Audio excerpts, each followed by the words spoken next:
প্রিয় বন্ধুরা, আসসালামু আলাইকুম। সাধারণ মানুষ মূলত তার অধিকার সমুন্নত রেখে বেঁচে থাকতে চায়। স্বাধীন সার্বভৌম রাষ্ট্রে মানুষ তার মাথা উঁচু করে বাঁচতে চায়।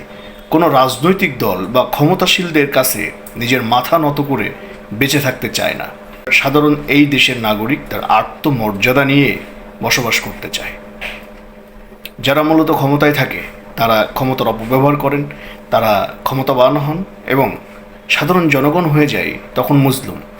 সাধারণ জনগণের উপরে তখন সরকার দলীয়রা অনধিকার চর্চাবশত বিভিন্ন ধরনের অনৈতিক বিষয় চাপিয়ে দিয়ে থাকেন।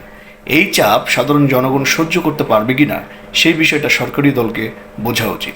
সে যে সরকারই হোক না কেন, যেই ক্ষমতা আসুক না কেন, সাধারণ জনগণকে তার ন্যায্য অধিকার বুঝিয়ে দিতে হবে।